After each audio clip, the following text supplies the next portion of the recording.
Welcome to crime analysis. తెలంగాణలో జరుగుతున్న phone tapping వ్యవహారంపై మాజీ మంత్రి కేటీఆర్ సంచలన వ్యాఖ్యలు చేశారు.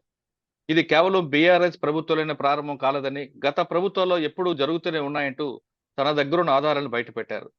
శుక్రవారం ఒక మీడియా ఛానల్కి ఇచ్చిన ఇంటర్వ్యూలో తన దగ్గరున్న ఆధారాలు బయటపెడుతూ ఆయన కొత్త సవాలు విసిరారు.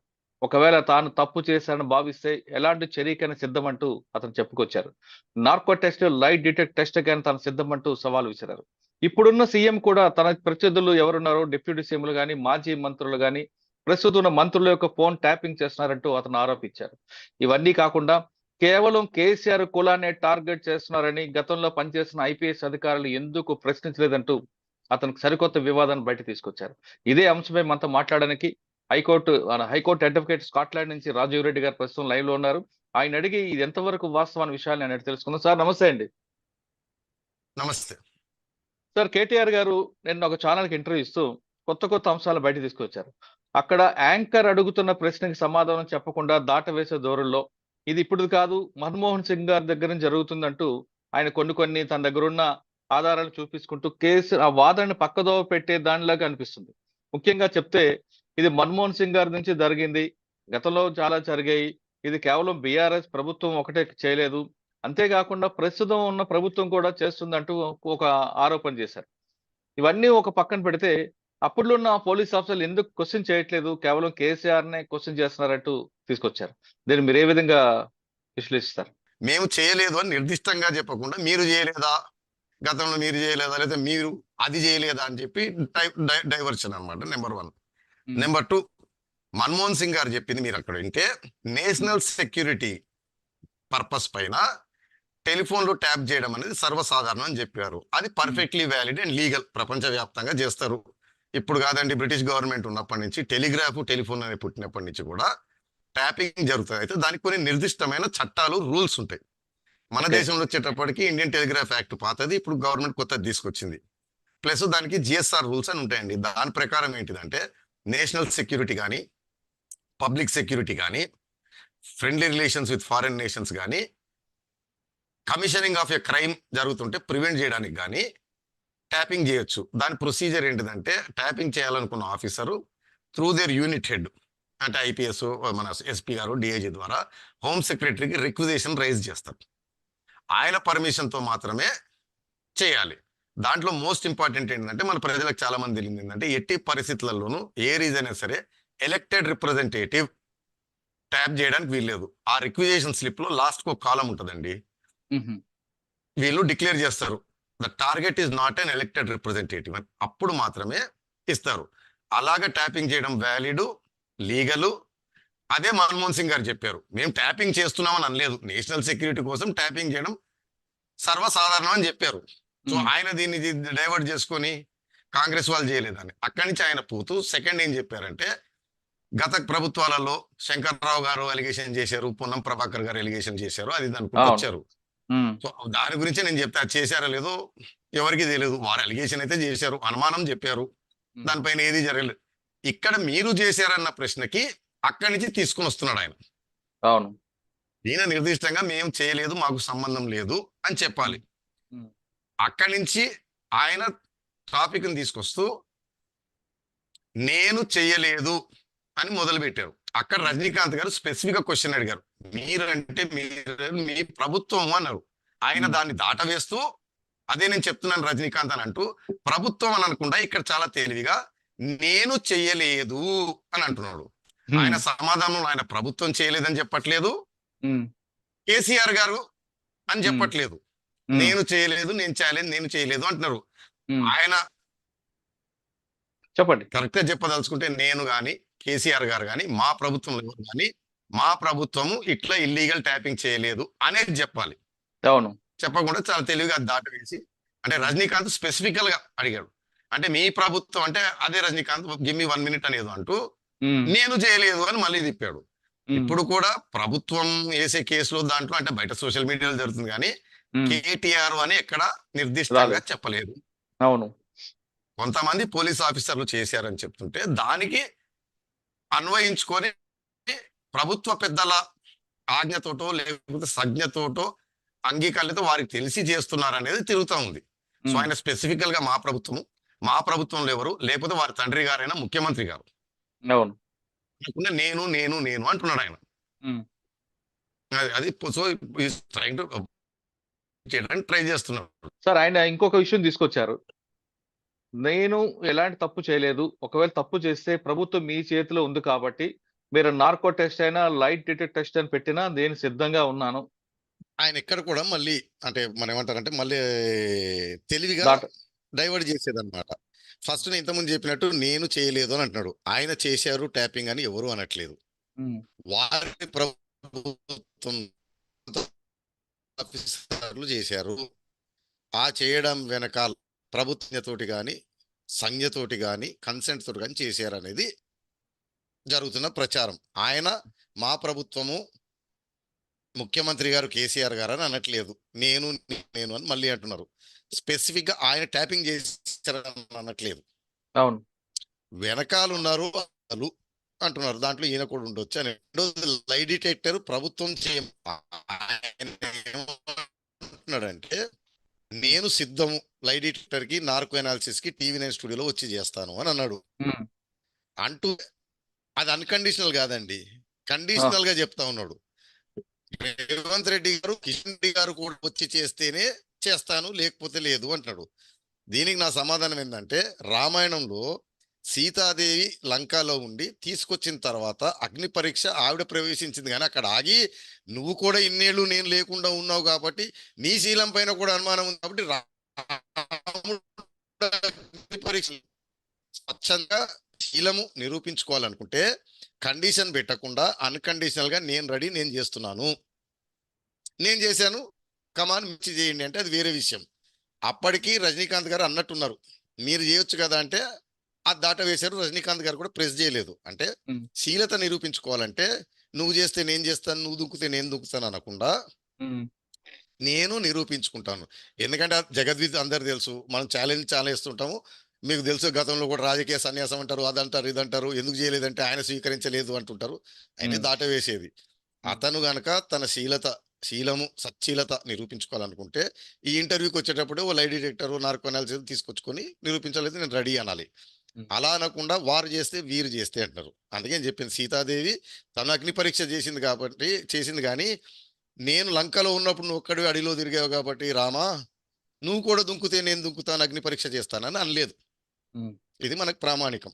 ఓకే. తర్వాత ఇంకొక మాట మళ్ళీ కూడా రిపీట్, ఉన్నారండి. హ్మ్. ఆయన చేశారని స్పెసిఫిక్ అంటలేరు. చెప్పండి.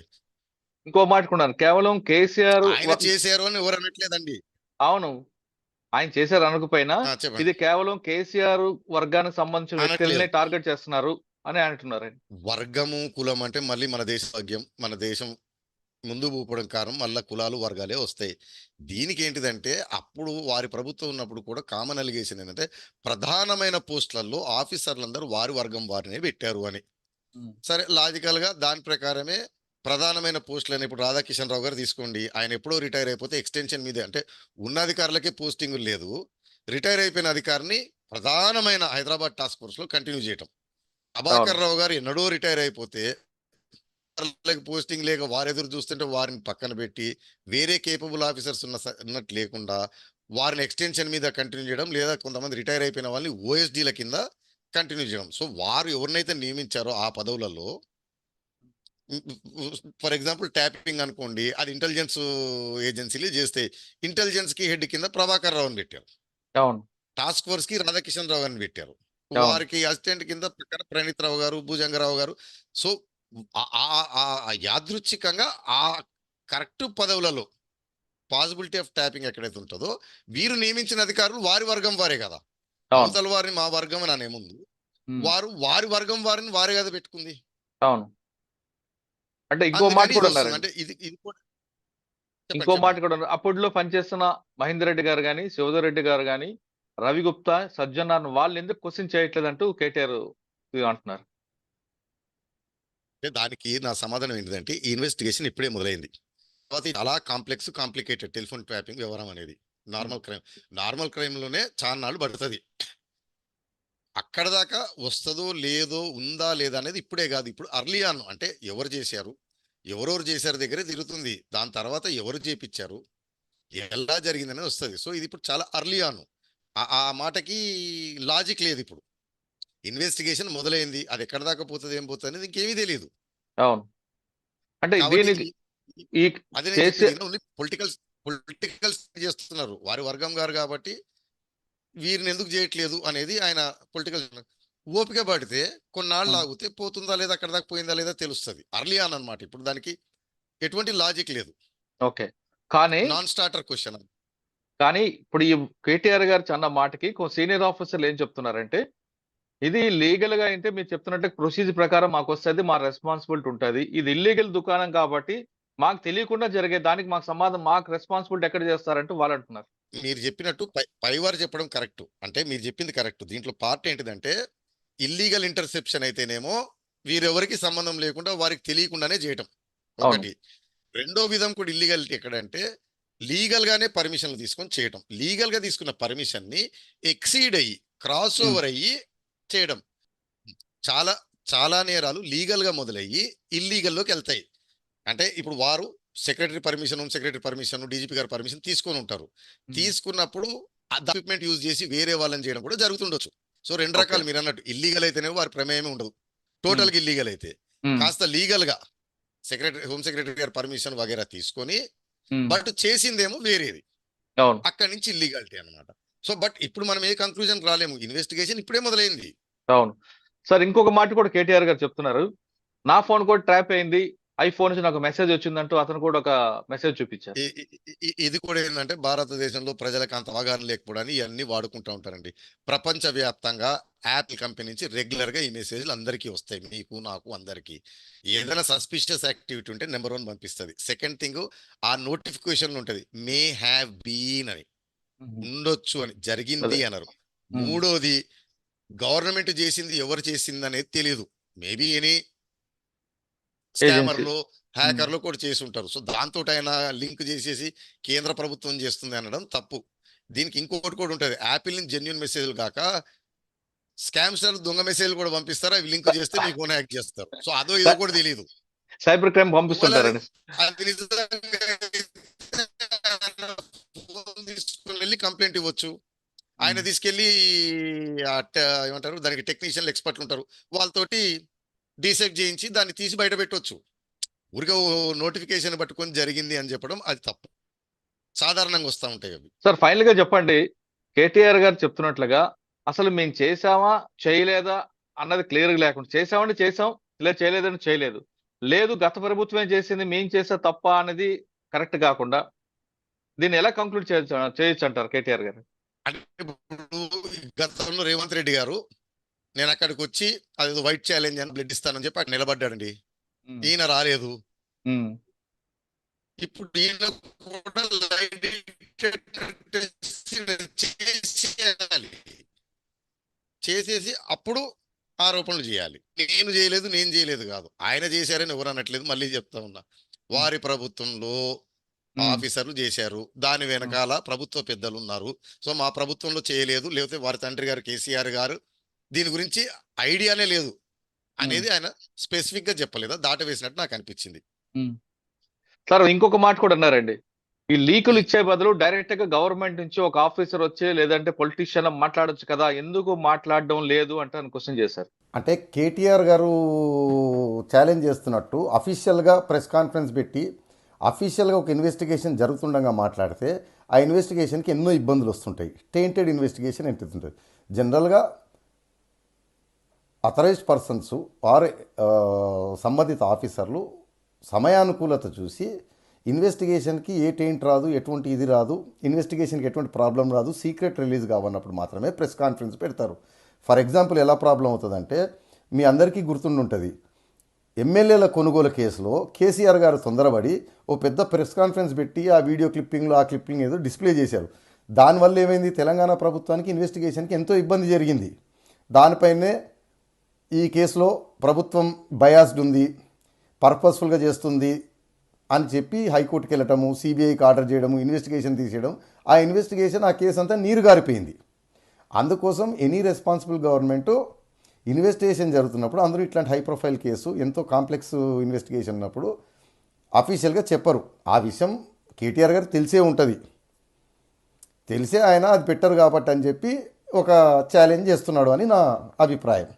రఘురామకృష్ణరాజు గారి టాపిక్ వచ్చింది కాబట్టి ఆయన కూడా ఆ. టెలిఫోన్ ట్యాపింగ్ వెనకడికి చేశాడు, ఆయన అక్యూజన్ వచ్చింది కాబట్టి ఇంకోటి చెప్తాం, మన ప్రజలు తొందరగా మెమరీ నుంచి వెళ్ళిపోతుంటాయి కొన్ని ఘటనలు.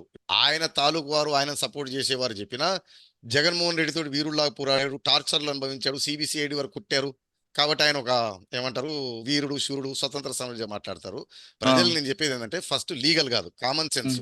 రఘురామకృష్ణరాజు గారి పైన కేసు పెట్టి అరెస్ట్ చేసి తీసుకెళ్ళినప్పుడు ఆయన నానా గగ్గోలు పెట్టి సుప్రీంకోర్టు దాకా వెళ్ళారు, నన్ను టార్చర్ పెట్టారు అని. బాగా గుర్తెచ్చుకోండి, సుప్రీంకోర్టు ఏం అవును. చేసిందంటే ఆయనను వెంటనే సైనిక హాస్పిటల్కి, మిలిటరీ హాస్పిటల్కి పంపించండి. ఏ పొలిటికల్ ఇన్ఫ్లుయెన్స్ ఉండదు కాబట్టి మిలిటరీ డాక్టర్ల చేత ఎగ్జామినేషన్ చేపించి టార్చర్ జరిగిందా లేదా అని ఆ చేసిన ఎగ్జామినేషన్ ని సీల్డ్ కవర్ లో ఎవరికి అందకుండా హైకోర్టు రిజిస్ట్రార్ గారితోటి పర్సనల్ గా తీసుకొచ్చి సుప్రీంకోర్టు హ్యాండ్ ఓవర్ చేయమని చెప్పింది. దాని అవును. తర్వాత కేసు ఏమైంది అనేది ఎవరు గుర్తులేదు. ఇప్పుడు మీరు నేను లాజికల్ గా అడుగుతాను, కామన్ సెన్స్ తోటి ఆయనను టార్చర్ పెట్టినది నిజమే అయితే సుప్రీంకోర్టులో చాలా సివియర్ యాక్షన్ ఉండేది. వారు తీసుకోకపోయినా ఈయన పెద్ద పెద్ద అడ్వకేట్లు పెట్టుకొని అక్కడ దాకా చేస్తున్నా ఆయన వదిలిపెట్టేవాడు కాదు. ఆ తర్వాత కేసు అంతా కామ్ అయిపోయింది. నేను కావాలంటే మీకు ఎప్పుడైనా పంపిస్తాను, సుప్రీంకోర్టు జడ్జిమెంట్ కూడా వచ్చింది దానిపైన. దాంట్లో ఏం లేదండి, మైనర్ ఇంజురీస్ ఉన్నాయి, అంటే కొడితే ఇంజురీస్ అని లేదు, మైనర్ ఉన్నాయి, అంటే పెనుగులాటలో జరగవచ్చు, ఇంకో విధంగా జరగవచ్చు తప్పిస్తే వేరే ఎటువంటి ఇంజురీస్ లేవంటూ కేసు క్లోజ్ చేశారు. అయితే లీగల్ జడ్జ్మెంట్ చూడాల్సిన అవసరం లేదు. ప్రజలకు కామన్ సెన్స్ ఉంటే సుప్రీంకోర్టు అంత సీరియస్ అయ్యి మిలిటరీ హాస్పిటల్లో ఈయనని పరీక్షించి టార్చర్ పెట్టారా లేదా, గాయాలు ఉన్నాయా లేదా, ఆయన అవును. అరికాలు చూపెడితే ఇంతలావు గాయాలయ్యాయని అది నిజం అయ్యి ఉండుంటే సీల్డ్ ఆ. కవర్ సుప్రీంకోర్టు పోయిందండి. సీల్డ్ కవర్ ఓపెన్ చేసిన కేసు గురించి ఎవరు మాట్లాడలేదు. ఇంకా అవును. అక్కడ వదిలేసి మళ్ళీ ఇప్పుడు కొత్తగా అదిగో కుట్టారు, టార్చర్ పెట్టారు అని అంటున్నారు. ఆ. కామన్ సెన్స్ ప్రజలు అంత జరిగి ఉంటే అంటే సుప్రీంకోర్టు సీల్డ్ కవర్ ఓపెన్ చేసి అంటే ఆ గాయాలు ప్రజలకి నిజమైతే ఊరుకునేదా? సుప్రీంకోర్టు ఊరుకున్నాయి, ఈయన కరెక్టే సార్. ఊరుకునేవాడా? ప్రజలకి జ్ఞాపక శక్తి తక్కువ. మీరు అన్నట్లు ఒకవేళ సుప్రీంకోర్టు కానీ తక్కువ సీరియస్ డైవర్షన్ ఈజీ. సుప్రీంకోర్టు కానీ యాక్షన్ తీసుకుంటే ఇప్పుడు ఆ రోజు కొట్టిన అధికారులపై ఇప్పుడు ఈ రోజుకి సస్పెండ్ అయి ఉండేవారు. అసలు చాలా సివియర్. అవును. సుప్రీంకోర్టు సీల్డ్ కవర్ తెప్పించుకుందండి మిలిటరీ డాక్టర్ దగ్గర నుంచి. అవును. సికింద్రాబాద్ సుప్రీంకోర్టు మిలిటరీ తీసుకోకపోయి ఆఫీసర్ నేను చెప్తున్నా, ఆయన పెద్ద పెద్ద అడ్వకేట్లను పెట్టుకొని రఘురామకృష్ణరాజు గారు అక్కడ ఉన్నారు. అవును. సుప్రీంకోర్టులో పెద్ద పెద్ద అడ్వకేట్లను పెట్టుకొని రఘురామకృష్ణరాజు గారు వదిలేవారా ఆ ఆఫీసర్లందరినీ? అవును. మీకు ఆ కేసు అక్కడ దాకా పోయింది, ఆయనకు బెయిల్ వచ్చింది, దాని తర్వాత డిస్కషన్ లేదు ఊరిలో. అవును. కామన్ సెన్స్, జడ్జ్మెంట్ చూడక్కర్లేదు. కొట్టింది నిజమైతే, టార్చర్ పెట్టింది నిజమైతే ఉమ్. దాని తర్వాత యాక్షన్ ఉండాలి కదా, లేదు. అది నేను చెప్పదలుచుకున్నాను. సో మన దగ్గర ఏంటంటే పొలిటికల్ లీడర్లకి ఇది వెసులుబాటు అయిపోయింది. అదే. ప్రజల మైండ్ డైవర్ట్ చేయటం, ఉమ్. ఇలాంటివి ఏదేదో వచ్చి మాట్లాడడం, మీడియాలో వచ్చి లేకపోతే పబ్లిక్ ముందుకు వచ్చి సంబంధం లేకుండా, లింక్ లేకుండా వారిపైన వచ్చిన. ఇప్పుడు పాతకాలంలో లాల్ బహదూర్ శాస్త్రి గారండి, నేను మాట చెప్తానండి, కేసీఆర్ ప్రభుత్వంలో ఆఫీసర్లు చేశారు కదా, అవును. వీరి ప్రమేయం ఉన్నా లేకపోయినా బాధ్యత కాదా? ఉమ్.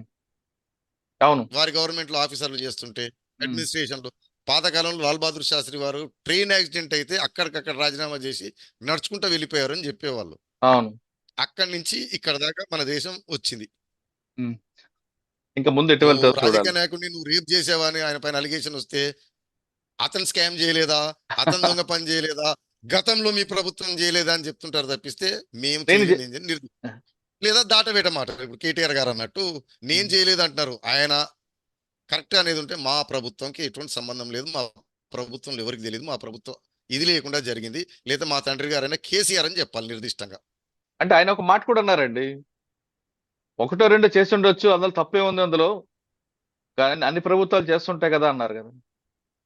అంటే దానికి మనం కూడా తప్పదు. ప్రభుత్వాలు న్యాచురల్ వారి అడ్మినిస్ట్రేషన్ లో కొన్ని టెలిఫోన్లు ట్యాపింగ్ చేస్తుంటారు.